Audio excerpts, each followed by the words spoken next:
Здравейте! Тук съм с Аня Дилгерска, създател и председател на Сдружение Слабок на психичната болест. И сме подготвили няколко въпроса за интервю. Целта ни е да разберем как е започнало Сдружението, каква е идеята зад него и какви са стъпките, които се случили до ден днешен. Здравейте на всички! Алекс, ние сме заедно през по-голямата част от този път. Сега в началото някакси много трудно ми изглежда как ще можем да го преразкажем, въпреки че са само 3 години. Но сякаш изминахме един много дълъг път до момента. Труден, сложен и трансформиращ, много трансформиращ. Всичко започна по-скоро с идеята за това да помогнем на психично болните хора в България. Оттам тръгнахме. Сдружението го създадахме заедно с още един човек, много важен за мен и още други хора тогава.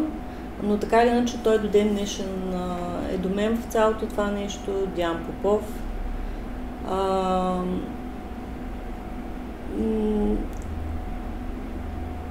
В момента вече мога да кажа, че хора с болест или близки роднини на болни са много малко хора в Сдружението.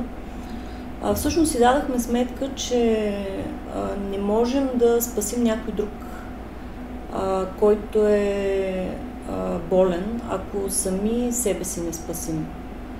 Опитахме се, организирахме много групи, които са в информативно свързани с психичната болест. Говорихме и в началото имаше много хора в Сдружението, специалисти, близки, роднини. Много коментирахме темата, работихме, разбира се, с такива случаи, хора, които са излезли от болницата и всъщност са в един момент на социализация, който е много важен за тях, защото в болницата ги стабилизират, но там нататък включването в живота е изключително ценно и той ги връща към здравето. Беше и по време на COVID-пандемията, което пък включваха са хора, които не могат да ползват диспансерите и не винаги могат да ползват центрове. Това беше, ние сме цяло онлайн група, което беше от голяма помощ, но въпреки всичко самия процес в самото сдружение натам подбутна и ни показа, че всъщност основната промяна, която трябва да направим в нас самите.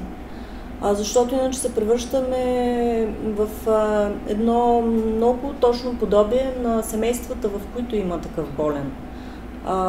Започват някак всички да гледат в него, да го сочат с пръст и да казват: ние така ще се погрижим за тебе, иначе ще се погрижим за тебе, но всъщност ние сме здравите, а ти си болния. И това е някакси несправедливо, защото всъщност психичната болест е болест на семейната система. Тя не е само на болния. Той е като човека, в който в крайна сметка болестта я има, но цялата система със сигурност винаги е болна. Много наподобява на семейните системи, в които има алкохолик. Всъщност той е, който е бил по-близо до тая проблематика, знае, това е много... Динамиките са едни и същи. Много често и двете вървят заедно. И болест има, и алкохолизъм има. И всъщност най-големият проблем там е стигмата. Това, че всъщност не стигмата навън, от хората навън, стигмата в самото семейство. В тези семейства не се говорят истинските проблеми, не се говорят нещата, които се случват. Те се фокусират в болния, че е болен. Всъщност всички заедно сякаш живеят, за да оздравеят болния. Тя не се ли промени семейната система, това е невъзможно. И всъщност през това минахме. Дадахме си сметка, че ние трябва да сме начело здравите хора. и всъщност да работим със себе си, а те да са успоредно покрай нас и да работят заедно с нас, но ние да сме едно ядро водещо, около което се случва всичко. Защото като здрави някак се ни се полага да поемем отговорността и да застанем смело.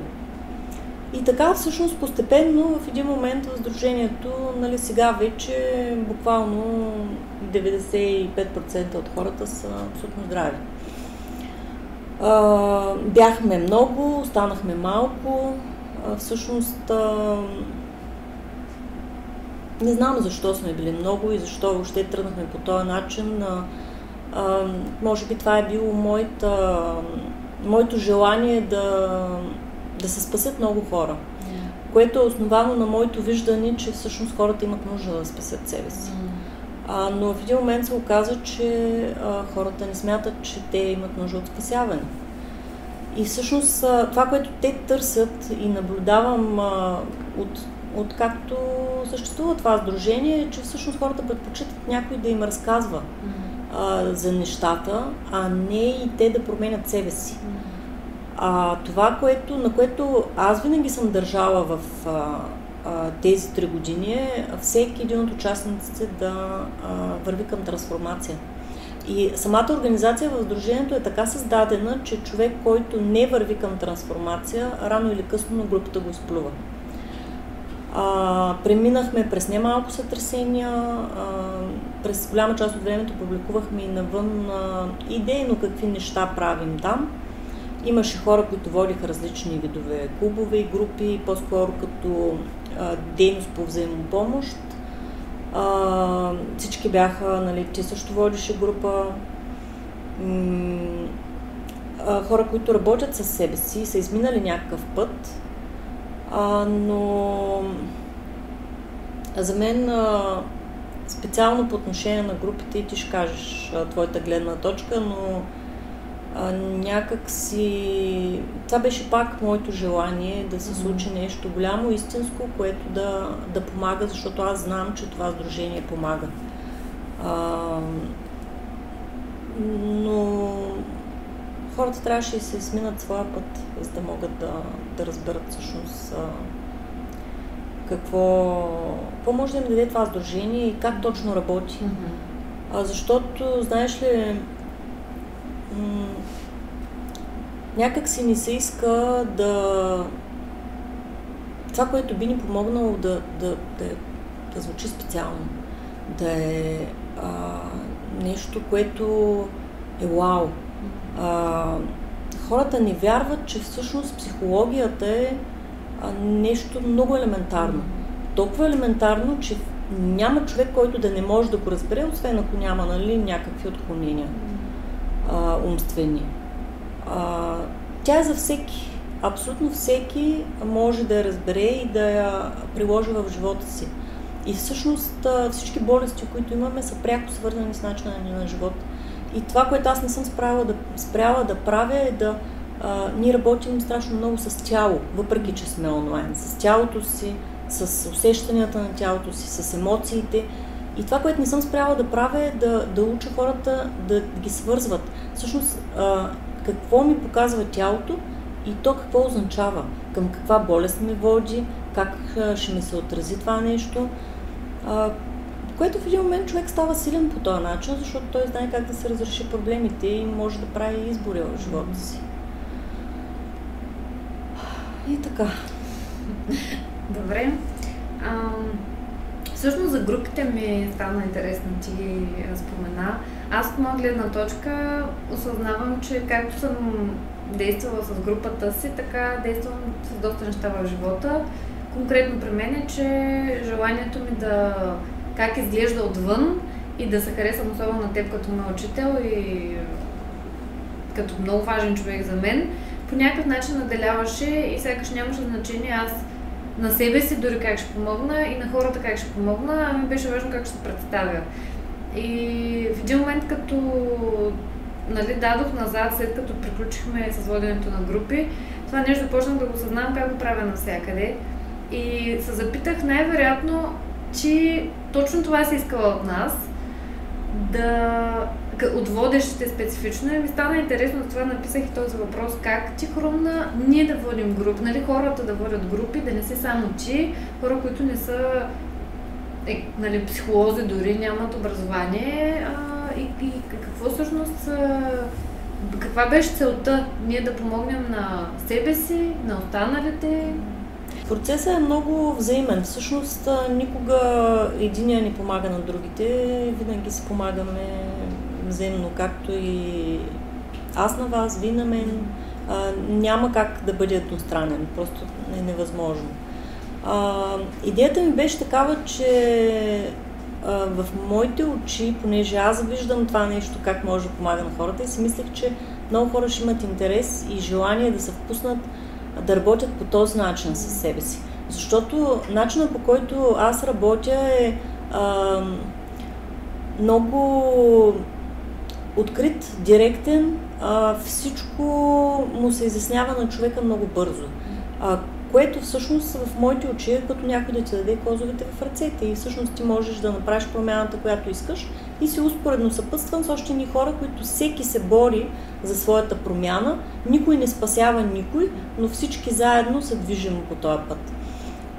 И това беше моето желание. Освен това, смятам, че освен чисто терапевтичната работа, всъщност много е важно ние да намерим, да върнем авторитета по някакъв начин за себе си. Под формата на ценности, които в последно време са обягнали страшно много и всъщност не можем без тях. Литературния клуб, ние там разглеждахме произведения, които са на стари български автори, в които буквално във всяко изречение говорят за ценност и ти я виждаш като в практически смисъл, а не просто философски по принцип. Което беше много ценно и всъщност това беше идеята. Имахме група за вярата, която по същия начин там стъпахме на Библията като авторитет. Имаме нужда много в днешно време. Аз самата се получих много от всички тези групи, които минахме тогава, защото има неща, които в такова време живеем, които няма откъде да ги почерпиш. Страшно е. Страшно е. И за това всъщност, понеже малко или много вие бяхте по-напред всеки в своя си път, заради личната работа, заради тренингите, които сте минали, заради въобще пътя си, аз не смятам, че човек трябва да е задължително терапевт, за да може да помага на някого. Човек трябва да е стигнал до някъде със себе си, да живее терапията, тогава може да помогне. Има много терапевти, които не могат да свършат и една пета от тази работа. Това е идеята. Докато тук така, нали, ти виждаш как е направена организацията, че на практика аз под някаква форма всичко минаваше пред мен. И през мен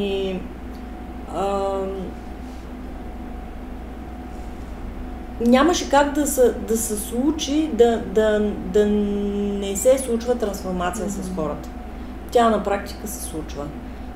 Вече в един момент се намесиха и разни други такива фактори по това, че започнахме да работим повече в дълбочина, което веднага отключва съпротиви при хората. Аз също имах някои лични свои уроци, които аз много взех, но някои им бяха особено болезнени, в които до толкова аз не се плаша от работа. С всеки един човек, с който започвам да работя, аз отдавам на 100%. И влизам до там, докъдето е нужно, за да му помогна. Далеч бях отишла с част от хората. И всъщност, за да може когато ти работиш единично и хората от време на време ходят на тренинги едно, друго е когато всичко се случва директно пред хората и дори на някой да му върви някакъв процес, той дава ефекти върху общата група. И всъщност така се получи, че дойде един момент, в който, за да може самият човек да види, самите хора да видят всъщност какво правят и докъде стигат, аз трябваше да продължа до края с тях. И оттам дойде доста голямото сътресение, през което минахме в сдружението. Немалка част от хората излязаха. беше много емоционално за мен, не само за мен, за много хора вътре, но както и останалите споделиха, всъщност това е бил един от най-ценните моменти в сдружението, защото ни научи на много това нещо. Как човек трябва да се справя в една такава ситуация, защо така се случва, което според мен беше невъзможно да стигнем до тук, докъдето сме в момента, без да минем през такъв етап. Защото това, което се случва извън до сдружението и това, което се случва в сдружението, толкова е голяма разликата, че по средата дойде едно напрежение, което трябваше да се случи нещо с него. И то се случи. Но в крайна сметка продължихме напред.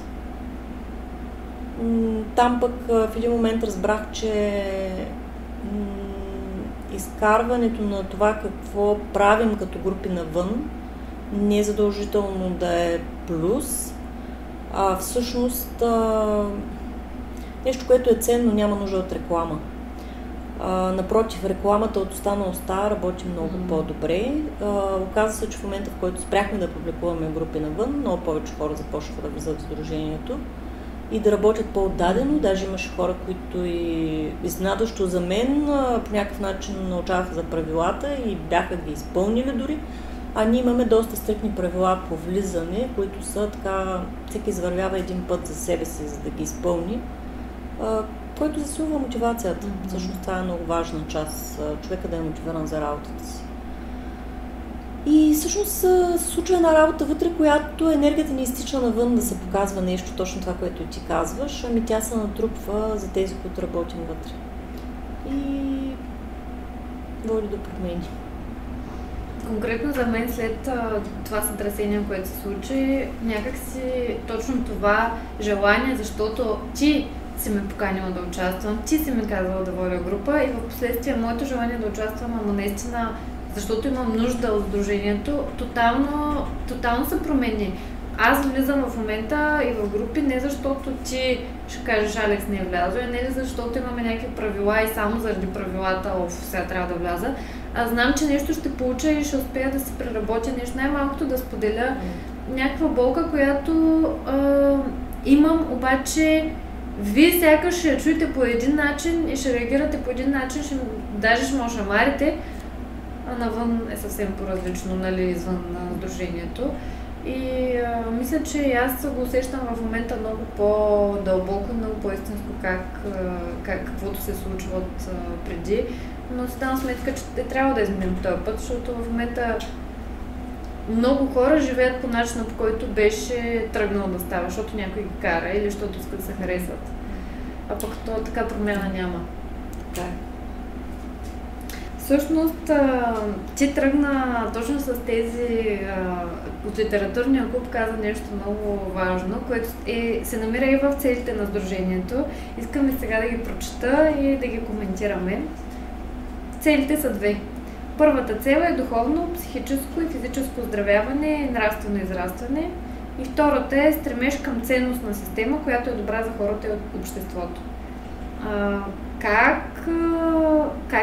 Защо точно тези цели си избрала и как се случва промяната и трансформацията в човека? Точно тази промяна, за която аз говорих преди малко, че се е случила във времето, сякаш като се давам сметка какво е било преди, има голяма разлика, обаче не съм усетила момента, в който се случва. И как това, че сме заедно в едно сдружение, помага, каква е разликата с това отделно, нали, хората, както си ходят на психолог или психотерапевт? Разликата е в това, че те двете имат значение. И личната работа при терапевт има значение, и тази груповата в сдружението също.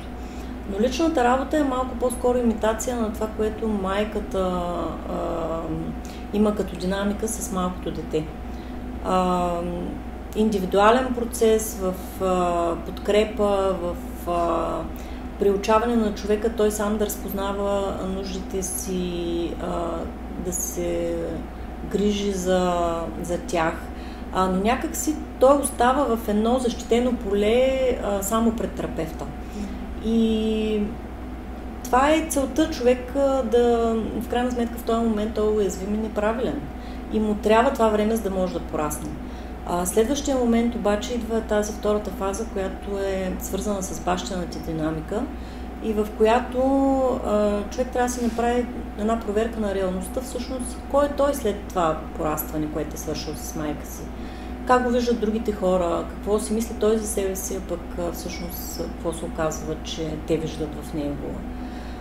И то в едно пространство, в което някой следи за това, че си говорим истината. Нямаме маски, можем да споделим неща, които са доста лични, въпроси, които имаме и търсения, които имаме. И всъщност да вървим едно преправяне на себе си, само че на един малко по-външен план. Например, много голям ефект дава едно такова нещо по отношение на тревожностите, които ги има и паникатаките в последно време. Защото те в голяма степен, агорафобиите също, в голяма степен са свързани точно с страха на човека да се представи пред колектива. Докато там, това в сдружението се случва в една защитена среда, в която някой следи за правилата и за това да има една здрава рамка. Защото човек ползва много механизми на действия, които много често са нездрави, такива, каквито сме ползвали. Някой ни ги е показал, те някога са работили, родителя ги е позволил и така нататък, докато тук се опитваме да се стремим тях да ги изолираме и всъщност да остане само здравото. И да бъдем пример един за друг, защото хората сме всъщност много еднакви. И това е целта всъщност, да бъдем различни не в това да прегазваме ценностите, а по-скоро да бъдем различни като индивидуалности. Но това може да се случи единствено и само когато човек е спокоен. Всъщност психичната болест, тя се случва точно защото човек се мъчи да бъде различен през прекрачване на всякакви граници. Само че там губим стабилността си и отлитаме. Живеем в едно много психотично време. Всъщност, за да можеш да се развиваш и да растеш по здрав начин, трябва да бъдеш в една рамка, която да те пази. Още повече, че когато сме в едно общество, то има нужда от регулация, за да можем да съществуваме по един добър начин, когато сме всички заедно. Защото едно е моята истина, която аз имам като човек, друго е реалността на другите хора около мен и това как моята субективна истина се докосва до обективната принципна истина. Докато времето, в което живеем, хората казват, нали, те истини много. Ние истините не са много. Истината е една, а всеки има своя истина, която обаче трябва да напасне, за да бъде заедно с другите. Което всъщност ние правим в сдружението. И това, което надържи, са ценностите. Защото само те ще нас спасят. Само те. Да, то всъщност това е и втората цел. Стремеж към ценностна система, която е добра за хората и обществото. Особено ми е интересно как се случва това в днешното време, в което всеки се знае и не трябва да има много истини. Как се случва това налагане, ако може да го сложим в кавички, на ценности? Ти успяваш много добре да го направиш. Аз преди да съм част от дружението и те познавам, малко всичко беше възможно и нямах кой знае какви ценности здрави, които да ме държат. По-скоро даже американски ми бяха ценностите, колкото и да ме е срам в момента от това. Интересно ми е това, защото на мен, аз виждам как аз мога да влияя, взимайки тези ценности от теб от дружението, и аз влияя на моя кръг и по някакъв начин то става този ефект, всеки от нас да влияе. Как се случва това и как може по здрав начин, без да се налагаш твърде много или да си арогантен, че вече си по-напред, защото тези ценности си ги знаеш, по един такъв ясен и натурален начин да стане? Всъщност, мога да ти кажа, аз как самата достигнах до това, защо са толкова важни тия ценности. Работата ми с психично болни. Те са ми най-големите учители, тия хора в живота. Аз и до ден днешен много работя с психично болни, супервизираме с съпруга ми центрове за работа с психично болни. И всъщност постоянно виждам какво се случва в семейните системи на тези хора. А там, значи, повечето хора си мислят, че психично болните хора са неадекватни хора, което всъщност въобще не е истина. Това са едни хора, които изглеждат съвсем здрави. Биха могли да изглеждат съвсем здрави. Интересното е, че ако на един психично болен човек му кажеш, че искаш да го заведеш на преглед и той обаче реши в момента, че се опасява, защото те всички се съмняват, че са болни, и то не е случайно, опасява се, че някой ще разбере, че е болен и ще му дадат лекарства, ще му поставят диагноза, той сяда пред лекаря и много точно знае какво да ни каже. Което означава, че този човек много добре си дава сметка, кое е налудното в болестта му.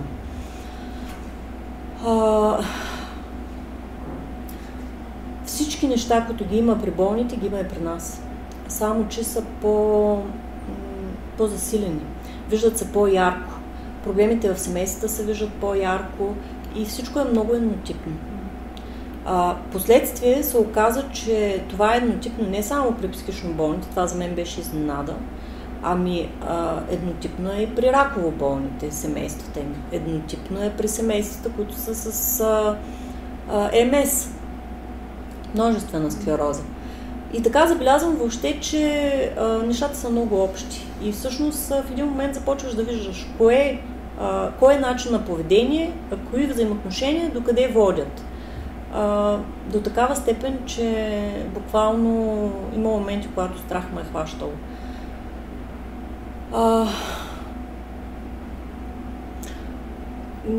Понякога не е било приятно. Ти казваш, че го няма арогантното, не знам дали го няма арогантното. Аз просто научих да казвам истината. И я казвам с точните примери. И когато дам точните примери, някак си човек чува. Докато когато нямах толкова много опит, се опитвах думите ми да са силни. Може би това е наранявало хората по някакъв начин. Докато сега, просто когато кажеш истината, това е достатъчно. Но трябва да имаш смелостта да я кажеш директно. И всъщност в развитието на болестта и доста обучения, които направихме в последно време за това как човек може да се разболее от психична болест, буквално се вижда кои са важните неща, за да се изолира болестта. И това се мъча някакси като рамка да наложа в сдружението, което да обясня на хората защо е важно и докъде води. И всъщност ти виждаш, че хората разбират и в един момент започваме сякаш да работим всички за една идея, да вярваме в едно и също нещо и дори взаимно да се подпомагаме, да разпознаваме някакви неща, които не са добри, да се пазим един друг, да вървим към истината. И я търсим всеки път, но всеки път през разговори, през спор, през конфронтация, но добър спор, в който в един момент стигаме, но през разбирането за тази истина. Което според мен е много ценно, защото човек трябва да разбира всъщност защо му налагат тези всичките правила и най-важното защо са важни да ги има. Защото тези правила ни пазят и всъщност когато стъпим на тях, всеки може истински да твори, а не да влиза в ролята на малко дете и да рисува или да прави някакви неща, които в момента са много популярни, нали, по работа с вътрешното дете. Не, говорим за порастване на себе си, за това творчество, да пораснеш и да изградиш семейството си, защото сякаш това нещо е се оказва най-сложното нещо. И ценностите тук се оказват животоспасяващи. Да, тръгваш в един... Аз като се запознахме, не исках да се женя, чудих се някога дали евентуално бих могла да имам деца. Аз бях на 26, то вече... В един момент осъзнаваш, че тези ценности не просто така са и както ти каза, и в литературните произведения, и в Библията го видяхме, и навсякъде. Не е случайно. Това е един здрав път, който ти е приятно, че имаш човек до себе, за да го вървиш и просто го правиш. Не е толкова през това да бъдем различни, че да не го правим. И го осъзнавам. В момента виждам как действително се случи с мен. И когато го поисках, то лека по лека почва да тръгва и да става. Добре, всъщност опрехме до последния въпрос, който на мен ми се стори най-труден. И то е точно за трудностите ти, твоите лични. Кои са най-големите уроци, които ти придоби чрез сдружението? Сдружението ми помогна страшно много.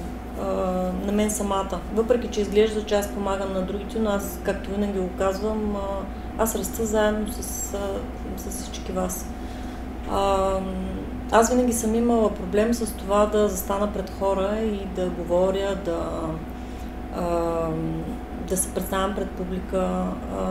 Проблем, като казвам, някога, може би преди, не знам, 8 години, в желанието си, защото аз винаги съм искала да го преодолея този проблем, да намеря начин да мина напред, бях започнала да изнасям едни лекции безплатно. Разпратих имейл на детските градини във Варна, че искам да говоря за детското развитие. Няма да забравя, само една градина се обадиха и там отидах да изнеса лекцията. До такава степен треперих, че то беше видимо. В последствие, в началото на сдружението има едно интервю, което заснеха, че знаеш, по БНТ. Там също се усеща треперенето в гласа ми. Сега в момента това нещо... Бетон. Да. Затова сдружението ми помогна страшно много в тази посока. Не, че нямам още път да вървя напред. Има много път. Но то всеки има път и всичко друго е лъжа. Това е нещото, в което пораснах много. В разбирането на разпознаването на болната динамика и развитието и в реално време. Всъщност в сдружението всичко, което аз съм работила с хората в лична терапия, то се случваше и се развиваше в реално време и много хора наблюдаваха всичко това и участваха. И в моментите, когато аз сякаш нямах право на грешка, в моментите, когато съм тръгвала да правя някаква грешка, това винаги влияеше на групата и разклащаше. И всъщност това ме накара, просто ме принуди. Аз да съм още по-будна и да още по-дълбок път да вървя за себе си, за да мога да водя и тези хора след себе си. И наистина минахме през много катаклизми и сътресения, но все по-силно виждам, че действително това е пътя. И в момента виждам как хора, които са участници в сдружението, са в свои лични житейски ситуации, които по някакъв начин вече излизат от тесният семейен кръг и до по-широкия семейен кръг и всъщност те успяват да проведат същите разговори, които ние открито се научихме да водим в сдружението, по изясняване на конфликтни ситуации, по изказване на истината по един добър начин. И това променя цялото широко семейство. По усещане на истината. Защото ние започваме, сякаш се учим точно на това да разпознаваме в ежедневно. Не 5 дена след това кажеш, аз тук май нещо не реагирах или май не беше това истината, ами някакси на момента, като се случват нещата, почваш лека по лека и успяваш на момента да реагираш и да сложиш своята истина на масата, която реално усещаш за ситуацията. Нали, правим грешки, учим се, както ти каза, по пътя сме, но и аз това го усещам, че започнах. И всъщност и в теб го усещам веднага. Нещо, като видиш, че не е на добре, може за тебе да не е, да кажем на някой човек да кажеш да се тръгне, както се е случвало дори наскоро в сдружението, но да бъдем в здравото, в истината. В крайна сметка, какъв е твой избор? Аз ще остана с по-малко хора в моето сдружение, няма проблем. Обаче това е истината и някак се зад нея стоиш и това много помага на нас и ние да се учим от тебе да разпознаваме. Да, така е. Ами, на мен също ми беше нужно време, но това си давах сметка някакси по-късно за това нещо, че това, че се изолирахме и се затворихме в сдружението, ни даде сметка и ние да се усетим по един по-добър начин. И аз трябваше да работя, но вече, понеже някак си останах скрита от външното наблюдение и започнах да работя така, както аз смятам, че е правилно да работя. И в един момент нещата почнаха да се разгръщат, почнаха да се случват, промените с хората почнаха да се случват и в един момент си дадах сметка, че начинът, по който аз работя в сдружението, е много различен от начинът, по който се работи навън. И тази истина обаче някак се заякна в сдружението. И вече аз не се страхувам да я изкажа и навън и да я отстоя. Защото си давам сметка, че това е единствения начин да стигнем до здравето. Наистина единствения начин. Докато навън наблюдавам много болест. И подкрепене на иллюзиите. И всички да сме заедно, усмихнати, щастливи и да рисуваме. Да, по-скоро да търсим одобрение, да се чувстваме поласкани. Всъщност, ако мога по някакъв начин, така сега ми дойде едно изречение, все едно от самото начало до сега, лека по лека сме махали, и то ти най-вече си махала болното от тази нашата група на сдружението. Нали, то се случва поетапно, това виждаме, че е болно, преправяме това и някак си то самото е станало като едно дете, което порасва и вече става стабилен човек.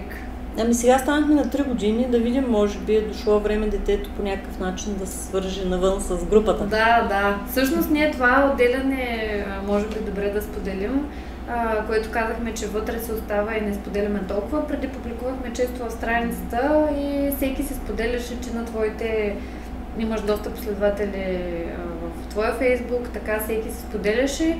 И в един момент всички се питахме, сега това като го напиша, нали ще го споделя, на страницата ще видят хората, Ани ще го сподели. И имаше някои неща, които мен лично ме било страх да напиша и да направя, защото са мои наистина, обаче пък ако това си го изкарам, как ще реагират хората, а пък сега някак си, когато не го правим, въобще няма този страх и наистина всички по-свободно сякаш. Ами, да, това е другия мой път, който изминах от първия момент, в който споделих личната си история. Да. Разликата от това да я споделиш пред останалите и това да я споделиш само пред терапевта си, то няма прилики. Тогава изведнъж тя става реална. Първо през споделянето в самата група на сдружението, това се случва като заякване в човека, но после споделяйки навън, всъщност тези, които тогава го направиха в това време, всъщност всички видяха как им се отрази тази цялата трансформация на тях. Изведнъж ти виждаш истината. Да. И дори като я прочетеш, не е толкова страшна. Ти най-голямата ти тайна се едно, както при мен, нали, за моето семейство, какво се е случило, имам починал брат. И това нещо, нали, се едно някаква тайна, която не се е говорила и аз накрая изкарвам. И то всякакви неща се случват, но той не е толкова страшно. Това е част от моята история. Продължавам напред. Да, на мен това страшно много ми помогна и с хората, с които работя, сега съм много по-директна. Казвайки ми човека всъщност какъв му е проблема, много точно му казвам какво му предстои да направи, без да измине този път, всъщност няма как да разреши ситуацията си. И го казвам спокойно, защото вярвам, че действително това ще доведе до здраве и до нещо добро. И хората се оказва всъщност, че не се притесняват толкова, поне по-голяма част от тях да чуят някакви истини. И някак си вътрешно човек винаги усеща коя е истина. А пък и в крайна сметка, като сложиш картите на масата, ти можеш ефективно да направиш някаква промяна в противен случай. Да, като стане истина, може да мръднеш от нея, а пък иначе всичките усилия сякаш отиват да я скриеш тази истина и ти самия да не се видиш. Пък то... Добре, мисля така да приключим. Благодаря ти за това интервю.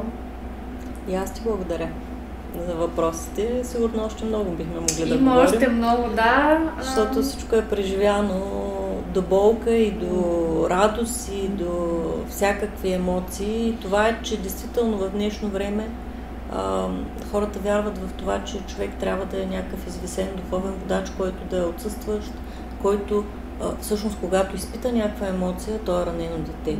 А пък всъщност не трябва да изпитва емоции и да е просто извисен. Над нещата. И да е винаги толкова озрял, че абсолютно нищо да не прокарва през преживяване. А това е вън от реалността. Всъщност ние постоянно изпитваме емоции и тези емоции ни помагат да сме в реалността, защото те ни показват кое е добро за нас, кое не е добро за нас, каква промяна трябва да направим, за да сме адекватни за живота си. Всичко друго е илюзия. И се радвам, че успяваме да сме силни в емоциите си, защото емоциите са сила. И показвайки ги също. Да, когато човек се научи да е стабилен и да ги владее. Добре, благодаря ти, освен за интервюто и за сдружението, защото то е много важна част от моя живот. И съм радостна, че съм част от него.